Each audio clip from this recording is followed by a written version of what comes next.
He doesn't miss you when you explain. He doesn't miss you when you defend yourself. And he certainly doesn't miss you when you keep the emotional door open, light on, waiting.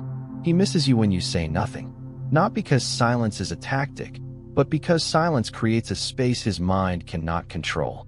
And the moment control disappears, imagination takes over. What you once gave freely, your thoughts, your reassurance, your emotional availability, is suddenly gone. And absence, when it's clean and dignified, becomes louder than words ever were. You see, when you stop talking, you don't disappear. You move inward. And that movement changes the entire energetic dynamic. He no longer knows where you stand, what you feel, or whether he still occupies the same place in your inner world. That uncertainty is not chaos, it's depth. And depth is what pulls him back into you psychologically. As Carl Jung said, what you resist persists, but what you withdraw from gains symbolic power. When you stop feeding the interaction, the unconscious begins to work. His mind starts filling the silence with memories, questions, unfinished emotional threads. Silence turns you into a presence that cannot be dismissed, because now you live inside his thoughts instead of his messages. Before he reacted to you, now he reflects on you. And reflection is where attachment deepens. Your silence tells him something without saying a word.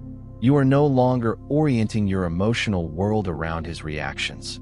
You are no longer proving, clarifying, adjusting. You are simply existing, whole, self-contained, unreachable in the way that matters most. This is where many women misunderstand silence. They think it's cold. They think it's withdrawal. But real silence is not absence, it's self-possession. It is the moment you stop performing connection and start embodying value. In Jung's view, the psyche is disturbed most by what it cannot resolve. And silence is unresolved energy. It leaves a door half open in the unconscious, and the mind keeps returning to it, again and again, trying to make sense of what was lost without a fight. That's why your quiet haunts him more than any message ever did. Because when you stop speaking, you stop explaining yourself into being chosen. And something ancient wakes up inside him, the awareness that access to you was never guaranteed. This is where the shift begins. And this is only the first layer of what silence truly does. When you stop speaking, something subtle but irreversible happens inside him. His mind loses its anchor. Before, your words gave him orientation. Even your doubts, your questions, your need for clarity, all of it kept the connection predictable. Predictability feels safe. And safety, while comfortable, rarely creates longing. Silence removes the map. Now he no longer knows where he stands. And the masculine psyche does something very specific when orientation is lost.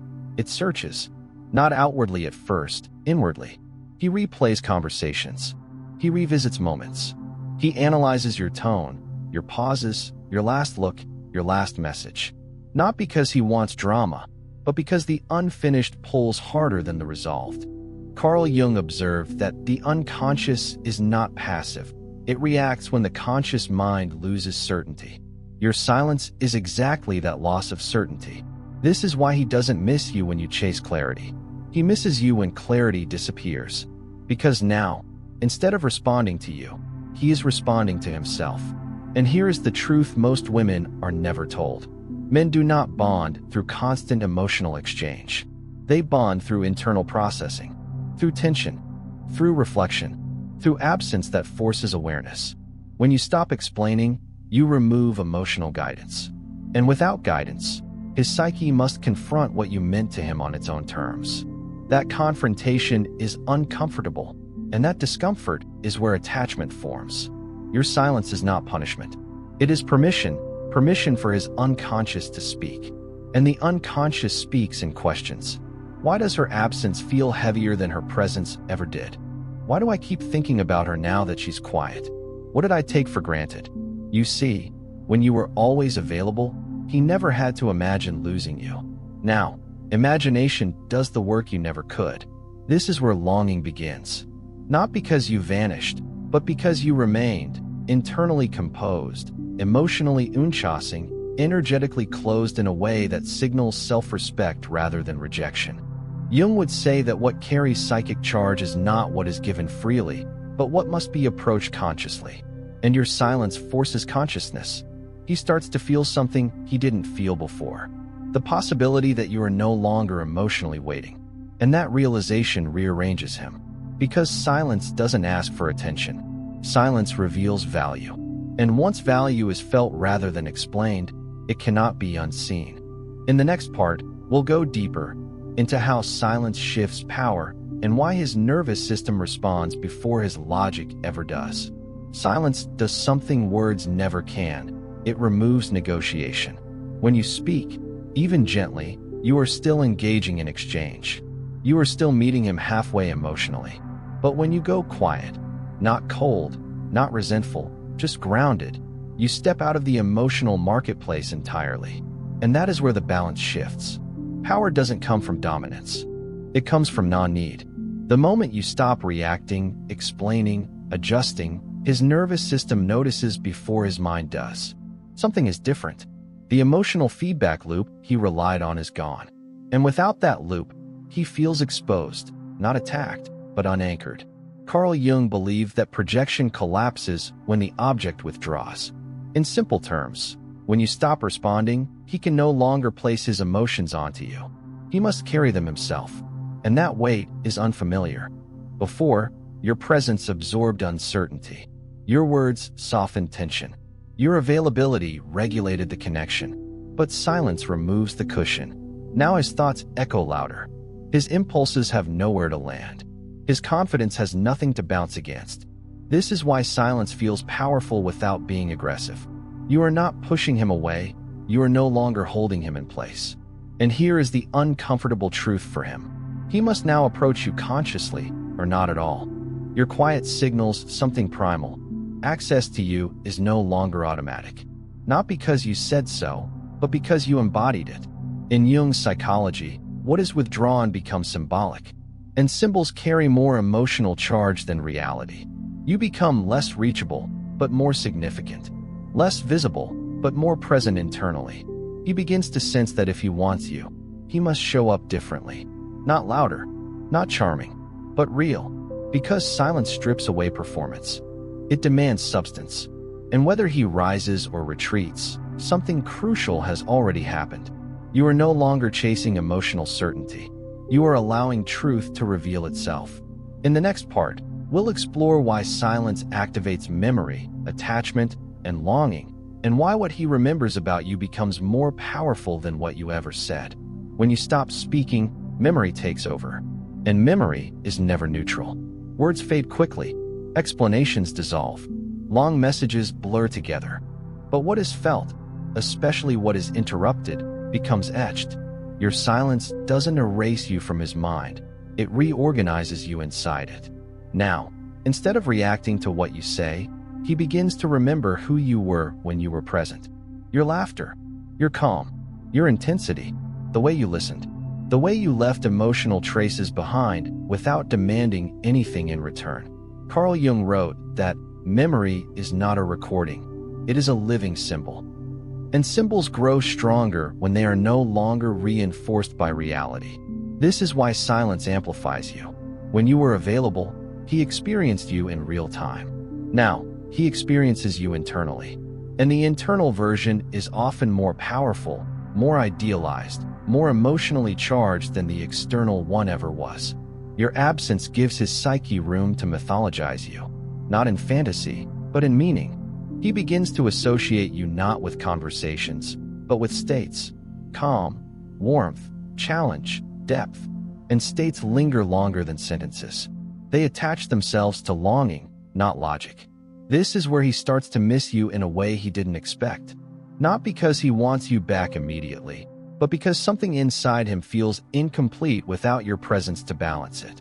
Your silence disrupts emotional symmetry, and the mind naturally seeks to restore balance. But here's the crucial part. You are no longer there to help him restore it easily. Jung would say this is when the anima, the inner feminine image, becomes activated. You shift from being a person he interacts with to a figure that influences him from within. And influence from within is far stronger than influence from without. This is why silence doesn't chase memory, it sharpens it. He doesn't miss your messages. He misses the effect you had on him. And effects don't disappear just because communication stops. They echo. In the next part, we'll go even deeper into how silence touches his sense of loss and why loss is the gateway to emotional clarity. Silence introduces loss gently, and that is why it penetrates so deeply. Not dramatic loss, not final loss, but the kind that unsettles the nervous system before the mind can label it. At first, he tells himself nothing has changed. He assumes you're busy, reflective, temporary. But beneath that logic, something begins to shift. The emotional access he once had is no longer guaranteed, and the psyche reacts to threatened access long before it reacts to actual separation. Carl Jung noted that the psyche reacts more strongly to potential loss than to declared endings, because potential loss keeps hope alive, and hope keeps attachment active. Your silence doesn't slam the door. It leaves it unheld, and that is far more disturbing. Now he must sit with a new sensation. What if I don't reach her again the same way? Not because you told him so, but because your energy has stopped leaning toward him. This is where the sense of loss begins to work on him internally. He feels it as restlessness, as distraction, as a subtle drop in emotional grounding. Something is missing, but he can't point to it clearly. That ambiguity is crucial. When loss is clear, people grieve and move on. When loss is unclear, the mind circles. He starts noticing triggers, places, times, habits where you used to exist effortlessly. And in those moments, your absence feels heavier than presence ever did, because presence was familiar. Absence is unresolved. Your silence turns you into a question, and questions hold attention far longer than answers. Jung would say this is the psyche confronting its own attachment without an external object to stabilize it. He can't regulate the feeling through you anymore. He has to feel it fully. This is where clarity begins to form, not about you, but about himself. Did he value you enough? Did he assume availability? Did he underestimate the emotional role you played? And here's the part that changes everything. You are no longer trying to be understood. You are allowing consequence to speak. Silence doesn't demand accountability. It creates the conditions for realization. And realization, when it arrives without pressure, reshapes desire at its root. In the next part, we'll explore how silence separates emotional maturity from emotional dependence, and why only one of them can truly meet you where you stand now. Silence is a filter. It does not chase, it does not demand, it does not explain, and because of that, it reveals something essential. Who is capable of meeting you without being led?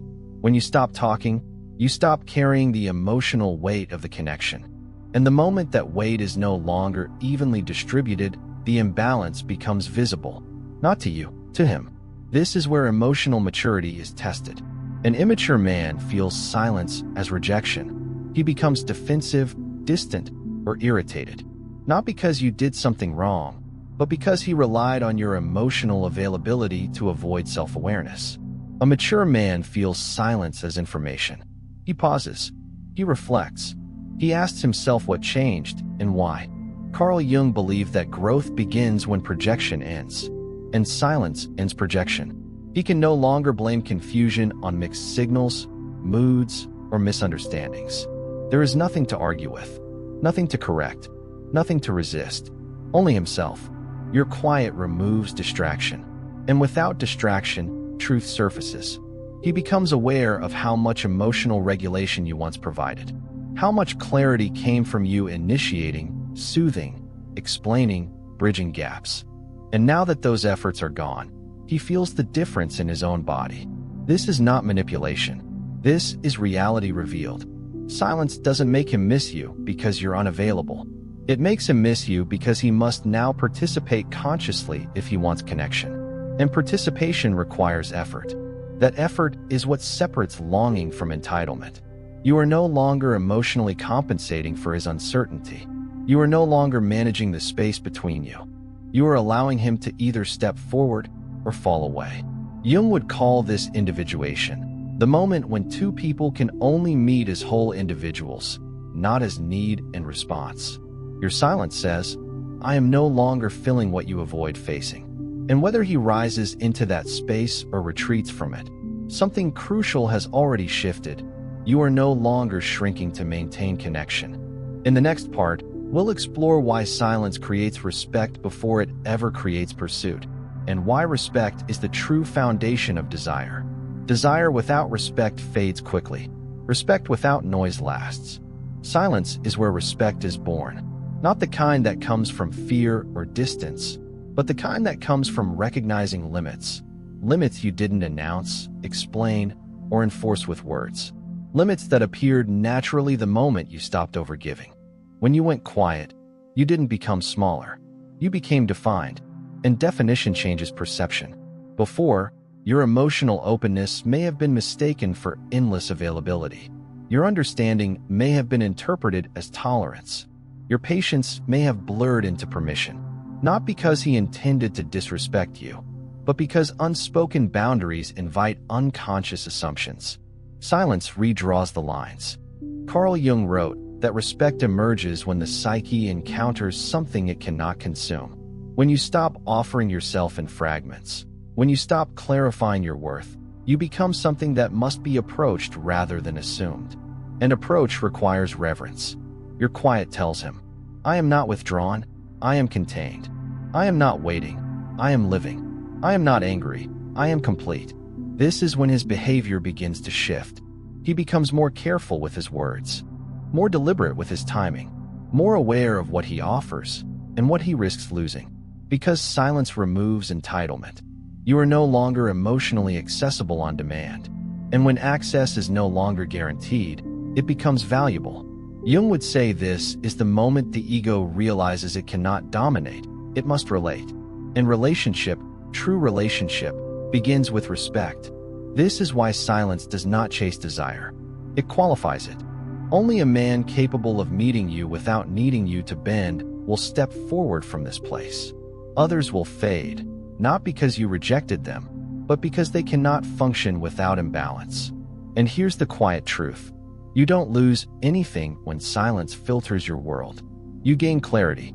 In the next part, we'll explore why silence protects your feminine depth and how staying quiet keeps you from returning to versions of yourself you've already outgrown. Silence is not just something that affects him. It is something that guards you. When you stop speaking, you stop reopening doors to older versions of yourself. The version that over-explained, overweighted, overgave. The version that stayed emotionally available long after clarity was gone. Your quiet is a boundary with memory, because every word you don't send protects the woman you have become. Carl Jung believed that growth requires separation from outdated identities. He wrote that we cannot become who we are meant to be if we remain attached to who we were. Silence is that separation made real. It keeps you from returning to emotional habits that once felt loving but were actually self-erasing. This is why silence feels unfamiliar at first.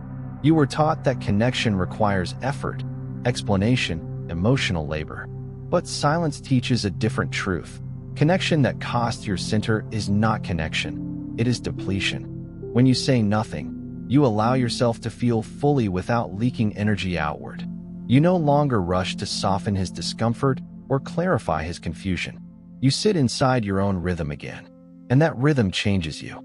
He may feel your silence as distance, but you feel it as alignment, and that alignment is not negotiable. From this place, you no longer speak to be understood. You speak only when it's true, only when it's mutual, only when it doesn't cost you your calm. This is why silence is irreversible once it's integrated, because it reconnects you to yourself in a way that words never could. Jung would call this integration, when your inner world no longer needs external validation to feel real. And when a woman reaches this place, she cannot be accessed through pressure, confusion, or inconsistency, only through presence. And this is what he begins to sense, even if he cannot name it. You are no longer available to be pulled backward. In the next and final part, we'll bring everything together, and you'll understand why silence doesn't just make him miss you. It changes who you are willing to let back in. At some point, something irreversible happens. You realize that silence didn't just change how he feels, it changed what you will tolerate. Because when you stop speaking, you listen. and what you hear is yourself. Your intuition becomes louder than longing. Your body becomes calmer than hope. You begin to notice how different it feels to exist without waiting, without checking, without emotionally leaning forward. And from that place, something becomes clear. Not everyone who misses you deserves access to you. Carl Jung said that we do not heal by going back, but by integrating what we have learned. Silence is that integration. It keeps you from mistaking nostalgia for growth, familiarity for safety, desire for depth. Now, if he returns, he doesn't return to the old version of you. He returns to a woman who no longer fills silence with reassurance, who no longer explains her boundaries, who no longer negotiates emotional basics. And that changes the stakes, because silence has clarified something fundamental. You don't need to be chosen to be whole. From this place, you no longer wait to be understood. You observe, you feel, you allow actions to speak before words ever matter again. And that discernment makes you selective in a way that feels calm, not defensive. He may feel pulled toward you, but you feel rooted in yourself. This is the paradox of silence. It may draw him back, but it also frees you if he cannot meet you where you now stand. Jung would say this is the moment the psyche chooses truth over repetition. You are no longer trying to recreate a connection. You are protecting your evolution. And that is why silence is not a strategy. It is a threshold. In the final part, we'll close this journey, and you'll understand why silence isn't about making him miss you. It's about never abandoning yourself again. Silence was never meant to make him miss you. That was only the surface effect. What silence truly did was return you to yourself, gently, firmly, without drama. It removed you from the exhausting role of emotional interpreter, fixer, and bridge builder. It allowed you to step out of reaction and back into presence. And presence is where your power lives. When you stopped speaking, you stopped abandoning yourself in small ways. You stopped bending your truth to keep connection alive. You stopped explaining feelings to people who benefited from misunderstanding them. Carl Jung believed that the most painful task is to be yourself in a world that rewards adaptation. Silence is the refusal to adapt at the cost of your soul. And here is the quiet miracle of it all. If he misses you now, it is because he finally sees you clearly. Not as someone who gives endlessly, but as someone who cannot be replaced easily. If he reaches out now, it is because the space you left behind revealed your value more honestly than your words ever could. And if he does nothing at all, you are still free. Because silence did not put your life on pause. It put your life back in your hands. You are no longer asking to be met. You are no longer waiting to be chosen. You are no longer explaining your worth into existence. You are living. And from this place, love is no longer something you chase or endure. It is something that recognizes you, calmly, clearly, without confusion. So if someone enters your world again, they must do so consciously, with presence, with effort, with truth. Because the woman who learned silence did not disappear. She arrived, and she is no longer willing to leave herself behind for anyone.